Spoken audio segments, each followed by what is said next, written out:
श्री शिवाय नमस्तुभ्यम। हम सबको पता है कि 12 मई को साल की सबसे बड़ी पूर्णिमा आ गई है, जिसे हम वैशाख बुद्ध पूर्णिमा के नाम से भी जानते ना। और ये वही दिन है जिस दिन हम सभी को एक ऐसे उपाय को करना होता है जिससे हमारी जो विशेज़ हैं, जो हमारी मनोकामना है, वो बहुत ज़्यादा जल्दी पूरी होती है। तो उसी की बात हम लोग करने वाले हैं। बस आपको चांद को देख करके चावल के 7 दाने से एक छोटा सा उपाय करना है जिससे आपकी मनोकामना जल्दी पूरी हो पाए ना। देखो, थोड़ा समझने की कोशिश करिएगा। चाहे वो बुद्ध पूर्णिमा हो, वैशाख की हो, चैत्र की हो, ज्येष्ठ की हो, कहीं सावन की हो, कोई सी भी जब भी पूर्णिमा आती है, आपको पता होगा जो चंद्रदेव होते हैं वो अपनी पूरी चरम सीमा पे होते हैं। अब जो 12 मई की रात में आप ऐसे बाहर निकलना ना, आपको नज़र आएगा कि जैसे लगेगा किसी ने लाइट जला दिया है, इतनी तेज़ रोशनी होती है ना। अब आपको क्या करना है इस उपाय के लिए, जहां से भी चंद्र देवता के आपको दर्शन हो रहे हो, कोई लोग बहाना मत मारना कि भैया बादल है, बादल कहीं नहीं है भैया, इतनी तेज धूप हो रही है कि रहना मुश्किल हो गया है। तो धूप वूप कुछ मतलब बादल वगैरह नहीं है, ठीक है ना। तो जहां से भी चंद्रदेव के दर्शन भाई आपको हो रहे हो, जहां से भी हो रहे हैं, क्या करना है, आपको चावल के 7 दाने लेना है। ठीक, ध्यान रखिएगा, चावल का दाना कहीं से खंडित ना हो, टूटा ना हो, इस चीज़ का विशेष ध्यान देना। वही 7 चावल का दाना लेकर के आपको क्या करना है, जाना होगा जिस स्थान से आपको चंद्रदेव के दर्शन, पहले कोशिश करिएगा छत पे जाने की। वहाँ पर करने के इस उपाय का जो मतलब होता है वो बहुत ज़्यादा होता है और बहुत अच्छा होता है ना। तो वहाँ पे जाना और वहाँ पर पहुँच करके चंद्र देवता के ऊपर से 7 बार घुमाना। कितनी बार? अपने हाथों में उन चावल के 7 दाने को लेकर के कहाँ पे घुमाएंगे? चंद्र देवता के ऊपर से आपको घुमाना है, चंद्रमौली महादेव का ध्यान करके। कौन से महादेव? चंद्र मौली महादेव। और अगर आपको दूध मिल जाता है, बहुत ज़्यादा नहीं, मात्र 1 चम्मच दूध हमें चाहिए, बस वो भी गौ माता का, वही 1 चम्मच दूध चंद्र देवता को साक्षी मान करके समर्पित कर देना। ठीक, 2 काम हो गए। अब जो 7 चावल का दाना आपने चंद्र देवता के ऊपर से घुमाया है ना, उसे कहाँ पे लेके आओगे? आपके घर में महादेव का शिवलिंग ज़रूर होगा। अरे होगा, किसका नाम लेके घुमाया था? चंद्र मौली महादेव। तो जब आप भोले शंकर के शिवलिंग के पास पहुंचेंगे, उसके बाद में क्या करना है, आप सभी लोगों को पहले जल चढ़ाना है महादेव के शिवलिंग के ऊपर, ठीक है ना। जल चढ़ाने के बाद में वही चावल का 7 दाना अपनी मनोकामना, अपने विशेष, जो भी आपके जीवन में कष्ट चल रही हैं, परेशानियां चल रही हैं, उन कष्टों के निवारण के लिए आपको प्रार्थना कर लेनी है। करके देख लीजिएगा, सारी दुख दुविधा तकलीफ़ें आपके घर परिवार की कहाँ गायब हो जाएंगी, आप समझ भी नहीं पाओगे, ठीक है ना। करिएगा। जहाँ एक चीज़ मैं बताना भूल गया, जब आप चावल के 7 दाने को चंद्र देवता के ऊपर से घुमाने के लिए जाना ना, तो पहले चंद्र देवता को अपनी नंगी आँखों से, नंगी आँखों का मतलब क्या है कि आपने अगर चश्मा लगाते हो आप, तो चश्मे को हटा करके देखना है ना, उनको कम से कम 1 मिनट तक बिना पलक झपकाए आपको देखना है।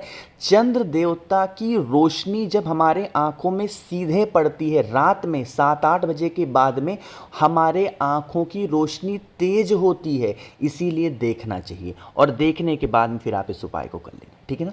करके देखिएगा, आपको बहुत राहत मिलेगी और आपकी सारी मनोकामना भी जल्दी पूरी ज़रूर होगी। आगे बढ़ते हैं इस वीडियो के हम लोग अपने दूसरे उपाय की तरफ। और ये उपाय कम से कम आपको मैंने 1000 बार बताया होगा, कम से कम 1000 बार बताया है। और जब भी ऐसी कोई तिथि आती है, मैं ये उपाय आप सभी को याद ज़रूर दिलाता हूँ, ठीक है ना। यह उपाय स्पेशली हम करने वाले हैं चिड़चिड़पन के लिए। किसके लिए करेंगे भाई? चिड़चिड़ मतलब कोई आदमी आपके घर का है, कोई भी बच्चा आपके घर का है, कोई भी स्त्री हो, पुरुष हो, बूढ़े हो, कोई भी हो, जो बहुत चिड़चिड़ करते हो, हर बातों को लेकर के गुस्सा क्रोध करना, इस उपाय को करिएगा। ठीक, इसके लिए एक कटोरी में लेना है आप लोगों को शहद, ठीक है ना। बहुत ज़्यादा लेने की कोई ज़रूरत नहीं है, बट हाँ कम से कम 4-5 चम्मच तो शहद लेना ही लेना, ठीक है ना। शहद लेना, शहद लेने के बाद में यहाँ पर आप लोगों को एक रुद्राक्ष दिखाई दे रहा है। ये कितने मुखी रुद्राक्ष लेनी है? 9 मुखी। अगर आप लोगों के पास में 9 मुखी, मैंने हज़ारों लोगों को भेज रखा है, अगर आपके पास में है तो आप उपाय करना, नहीं है तो जल्दी से मुझे मैसेज कर देना। 9005643345 मेरा व्हाट्सएप नंबर है। बहुत ही कम प्राइस में मैं आपको भेज दूंगा, बट हाँ ऑफर नहीं है, लेकिन रुद्राक्ष तो है ही मेरे पास, ठीक। अब 9 मुखी रुद्राक्ष को क्या करना है, जो कटोरी में भाई आपने शहद लिया है ना, उसी शहद की कटोरी में 9 मुखी रुद्राक्ष डाल देना। अच्छा हाँ, कुछ लोग कहते हैं भैया 9 मुखी रुद्राक्ष हमारे पास नहीं, हम क्या करें? अगर आपके पास में 9 मुखी रुद्राक्ष नहीं है, देन आप इस उपाय को नहीं कर सकते हो। इस चीज़ का ध्यान रख, कोई ऑप्शन और नहीं है। आपके घर के आसपास में असली रुद्राक्ष मिल जाए वो ले लो, आपको मुझसे लेना हो ले लो, बट 9 मुखी से ही करना है, ठीक है ना। फिर इन सभी चीज़ों को लेकर के पहुंच जाएंगे कहाँ पे? महादेव के शिवलिंग के पास में। रुद्राक्ष के साथ में ही उस शहद को महादेव के शिवलिंग के ऊपर समर्पित करना है। चिड़चिड़पन का यह उपाय है, यानी हठ को दूर करना है। कौन से नाम लोगे? अरे बता दो भाई, हाटकेश्वर महादेव, इन्हीं का स्मरण करके शहद को समर्पित करना। जब शहद को समर्पित करोगे, शहद पूरा जलाधारी पे लगेगा। अरे लगेगा ना, तो आपको क्या करना है, इस शहद को किसी छोटी सी कटोरी में निकाल लेना, रुद्राक्ष को अपने पास में रख लेना, धुल करके घर में कहीं रख देना, ठीक। अब यही शहद जो आपने महादेव के शिवलिंग के पास से उतारा है, इसको अलग करना और फिर 1 लोटा जल महादेव के शिवलिंग के ऊपर श्री शिवाय नमस्तुभ्यम का जप करके चढ़ा देना। जो ये शहद आपने महादेव के शिवलिंग के ऊपर से निकाला था ना, इसे लेके घर चले जाना, और जो भी व्यक्ति चिड़चिड़ करता है उसे 9 दिनों तक, कितने दिन? 9 दिन से ज़्यादा नहीं होने चाहिए, 9 दिनों तक किसी भी चीज़ में मिक्स करके मिला करके उस शहद को अगर उस व्यक्ति को खिलाना पिलाना स्टार्ट कर देते हो, तो उस इंसान की जो चिड़चिड़पन में राहत होती, मतलब बहुत चिड़चिड़ करता है, उसमें राहत देखने को ज़रूर मिलेगी। यह उपाय से अभी तक काफ़ी ज़्यादा लोगों को बेनिफिट हुआ है, फ़ायदा हुआ है। बस आपके अंदर विश्वास होनी चाहिए, सच्ची श्रद्धा होनी चाहिए, देन आप इस उपाय को करेंगे। आगे बढ़ते हैं इस वीडियो के हम लोग अपने तीसरे उपाय की तरफ, लेकिन कैसे करने हैं, कहाँ पे, सारी बातें करेंगे। सबसे पहले कर दीजिए वीडियो को लाइक। जिसने अभी तक चैनल को सब्सक्राइब नहीं किया, मेरी आवाज़ आप पहली बार सुन रहे हैं, चैनल को ज़रूर सब्सक्राइब करेंगे, ठीक है ना। देखो अब थोड़ी सी मेरी बातों को समझिएगा। ये जो उपाय हम करने वाले हैं, स्पेशली हम करने वाले हैं बीमारी को लेकर के, मतलब घर का कोई ऐसा सदस्य है जो बहुत रोगी प्रवृत्ति का है, हमेशा बीमार रहता है, उसकी बीमारी ठीक नहीं हो पा रही है, देन आप इस उपाय को करेंगे। इसके लिए स्क्रीन पे आप सभी को दिखाई दे रहे होंगे चंद्र देवता, अरे दिख रहे हैं ना। क्या करना है, आपको इस प्रकार से दूर्वा लेनी है। कितनी? 7 दूर्वा लेनी है। बहुत ही ध्यान से सुनिएगा इस उपाय को। कितनी दूर्वा लोगे? 7 दूर्वा। फिर से वही काम करना है, जहाँ से भी चंद्र देवता के दर्शन आपको हो रहे हों, उन 7 दूर्वा को अपने हाथों में लेकर के और चंद्र देवता के ऊपर से 7 बार घुमाना है। अरे भाई कितनी बार घुमाओगे? 7 बार घुमाएंगे, लेकिन यहाँ पर नाम हमें अलग लेना है। क्या नाम लेना है? देखो मैं नाम लिख भी रहा हूँ, बालचंद्रेश्वर महादेव, इसलिए काफ़ी बड़े बड़े अक्षरों में लिख दिया ताकि आप किसी प्रकार से गलती ना करें। उन 7 दूर्वा को लेकर के चंद्र देवता की रोशनी में, चंद्र देवता के ऊपर से क्लॉकवाइज डायरेक्शन में जिस दिशा में घड़ी घूमती है, बालचंद्रेश्वर महादेव के नाम से घुमाना।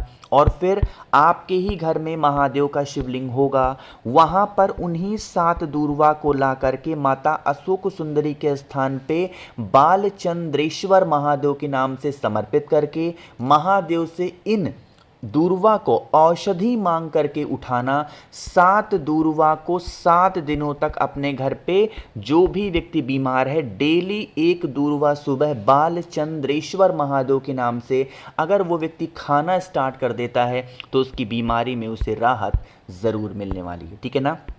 आगे बढ़ते हैं बहुत ही स्पेशल से उपाय की, जो कि हमारा आज का आखिरी उपाय है, हमारा चौथा उपाय। और ये उपाय हम लोग करने वाले हैं अपने जीवन के किसी भी प्रकार के कष्ट को दूर करने के लिए, चाहे हमारे धन की बातें हों, व्यापार की बातें हों, नौकरी की बातें हों, इज्जत की बातें हों, या फिर किसी भी चीज़ को लेकर के हों। थोड़ा सा दूध लेना है, बहुत ज़्यादा की कोई आवश्यकता ही नहीं है उपाय में। थोड़ा सा दूध लेना, ज़्यादा से ज़्यादा हमें आधे चम्मच दूध चाहिए बस, ठीक। अब एक बहुत ही प्यारी सी बेलपत्र लेना जो कहीं से कटी पिटी ना हो। बेलपत्र लेने के बाद में जो दूध आपके पास में है, एक बूंद दूध बड़े वाले पत्ते पे, एक बूंद दूध छोटे वाले पत्ते पे, और एक बूंद दूध नीचे के छोटे वाले पत्ते पे आपको लगाना होगा। फिर आप इस बेलपत्र को यहाँ से उठाएंगे, एक तांबे के लोटे में जल को भरिएगा, महादेव के शिवलिंग के पास पहुंच जाना। सबसे पहला काम करेंगे, पहुंच करके ही जो दूध वाला बेलपत्र होगा वो महादेव के शिवलिंग के ऊपर समर्पित करना। अच्छा देखो, जब मैं बेलपत्र समर्पित करूं ना, आप ध्यान दिया करो कि मैं डंडी किस तरफ रख रहा हूं, पत्ती। अब मैं ये बार बार मैं बोलूंगा तो आप लोग बोर हो जाओगे ना कि डंडी इधर रखना है, पत्ती इधर रखना है। इसीलिए मैं बना देता हूं, कितना अपना कॉमन सेंस लगा लिया करो कि हमें पत्ती कौन सी दिशा में रखनी है ना, ऐसे रखना। रखने के बाद में जो आपके जीवन के कष्ट हो, चंपेश्वर महादेव, फिर से बोल रहा हूं, कौन से महादेव, चंपेश्वर महादेव के नाम से कह के और श्री शिवाय नमस्तुभ्यम का जप करके एक लोटा जल चढ़ा देना। करके देखिएगा, आज इस बुद्ध पूर्णिमा जो कि वैशाख के महीने में पड़ती है, आपकी वो सारे कष्ट दूर होंगे जिसके लिए आप परेशान हमेशा रहते हैं। बाकी मैंने कोशिश की आप सभी को अच्छा बताने की। वीडियो पसंद आई हो तो लाइक करिएगा, कुछ पूछना है नीचे कमेंट सेक्शन में पूछें, और मेरे जितने भी भाई बहन आवाज़ आज मेरी पहली बार सुन रहे हैं, चैनल को ज़रूर सब्सक्राइब करेंगे। श्री शिवाय नमस्तुभ्यम।